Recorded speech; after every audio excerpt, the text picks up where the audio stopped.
welcome to my new Shithole series, where we examine how late-stage progressivism is turning our once beautiful cities into complete shitholes, and in the case of San Francisco, a literal shithole. There's more feces on the sidewalks than I've ever seen, growing up here. That was something that wasn't the norm. Than you've ever seen. Than I've ever seen, for sure. We surveyed 153 blocks of downtown San Francisco. We spent 3 days walking up and down every street, inspecting more than 20 miles of the city.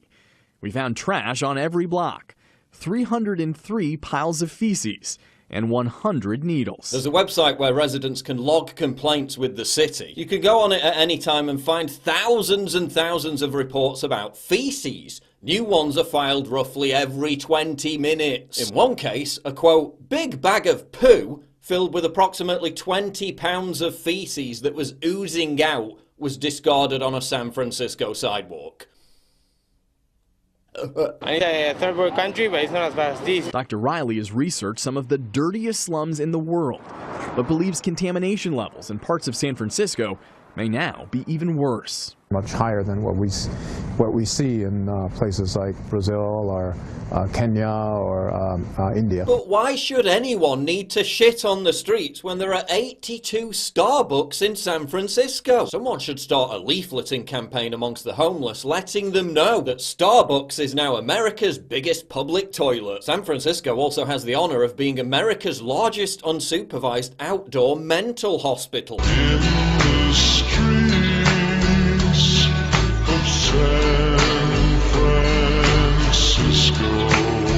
Aside from turds, something else that lines the streets of this liberal utopia is used needles. Lots of them. A Sheener class walked right by nearly a dozen drug needles. And who's responsible for that? It couldn't be the leftist government that runs the city itself, could it? Surely they wouldn't be handing out millions of needles to drug addicts every year. Surely not. I mean, yeah, it's them. At a cost of over $500,000, the city's health department hands out 400,000 syringes a month every month. That's nearly 5 million a year. That's so common that during filming for NBC about this very problem, the new mayor walked right by a guy prepping a needle. In the name of reducing infection from contaminated needles, the health department boasts that it has reduced the number of new HIV infections among people who inject drugs from 106 in 2010 to 38 in 2016. Whoop-de-doo! Out of 400,000 needles distributed monthly, 246,000 come back,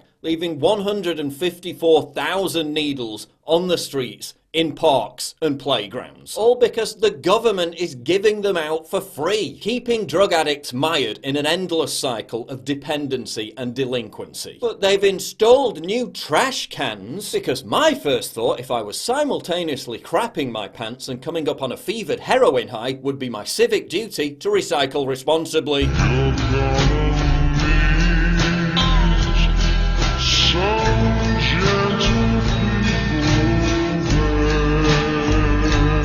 San Francisco is set to open staffed indoor injection sites. That's where people can shoot up their own drugs indoors under supervision. And while this does reduce overdose deaths, it's just a band-aid on a gaping wound. When they opened these in Vancouver, many of the drug addicts just congregated nearby. They were still on the streets. Many people assert that this does nothing to fix the problem and just encourages heroin use. And are you happy that your tax dollars are going towards the government providing a safe space for junkies? But hey, as ratty as San Francisco is, there's no denying the magic. The magic in this case being an ugly modern art installation based on Black Lives Matter's demonstrably false hands up don't shoot narrative. So magical.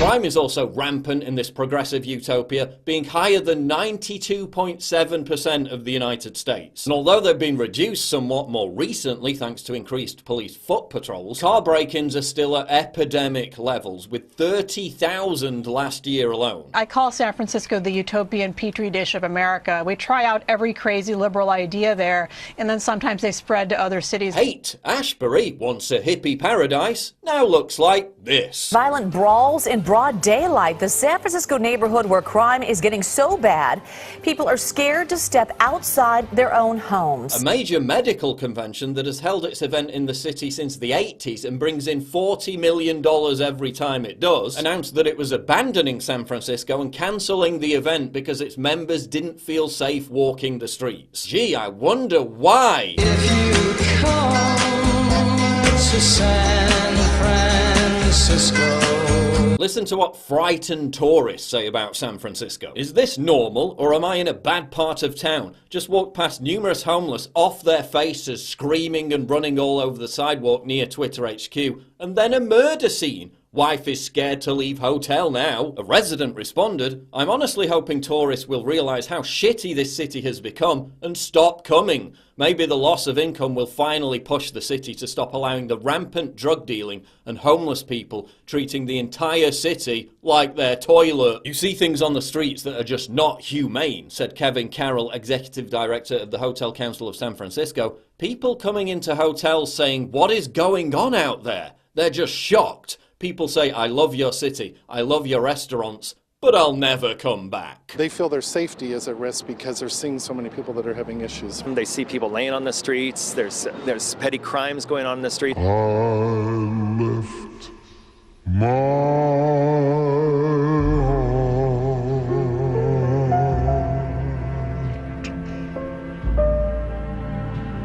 in San Francisco.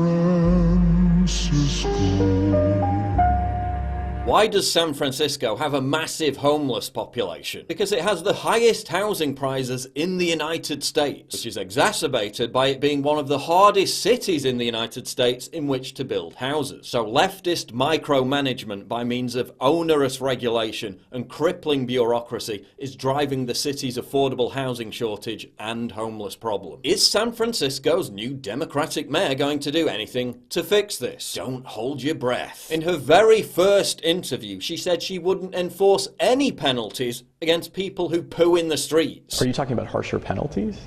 I didn't express anything about a penalty. She seems more concerned with protecting illegal immigrants from ICE than protecting her own citizens from crime and degradation. The goal is to treat our immigrant community the same as if they are a real part of our community, whether they're our citizen or not. If you got word of an imminent ICE raid and standing up and warning the community about that? I think I could, yes. Oh, and now they get the right to vote too. They've also upped spending on homeless services by 40% over the last 5 years. Yet homeless rates remain the same. Whatever they're doing, it's clearly not working. He says multiple clients refused to enter his salon because this woman was defecating in front of it. When you call the police, they say there's absolutely nothing that can be done. He feels like he's watching the city center die and wants Mayor Ed Lee to do something now. San Francisco is a shithole for 3 main reasons. 1, laws against public drug use and public defecation are not being enforced. 2, the government is incentivizing this lifestyle, not disincentivizing it. 3, there's no expectation on the underclass to take responsibility for their behavior. When the people who run your city have a political motivation to keep people trapped in dependency and on welfare, which in turn fosters dysfunctionality, poor behavior, and a lack of self-respect, then your city's problems with the consequences of people having no self-respect, being dysfunctional, and behaving poorly will only continue to get worse. If you subsidize a culture of degeneracy and debasement, you make that an option for people. If you incentivize shitting on the streets and injecting yourself with heroin, don't be surprised when people shit on the streets and inject themselves with heroin. How about helping poor people lift themselves out of dependency, not doing everything in your power to keep them locked into it? San Francisco spends an average $40,000 every single year on every single homeless person. Instead of spending money giving needles to junkies, why not spend that money on paying them to clean the streets? Why not spend that money on paying them to pick up the needles? Give them store credit cards in return for Ziploc bags full of syringes. Why not spend that money on training them to build affordable houses? Is San Francisco the model globalist city with the super rich ensconced in their high-rise luxury bubbles? You see, they're too busy trying to undo the election. They don't have time to clean up the city in which they live. They never walk in the city. You think Nancy Pelosi walks in downtown San Francisco? Are you crazy?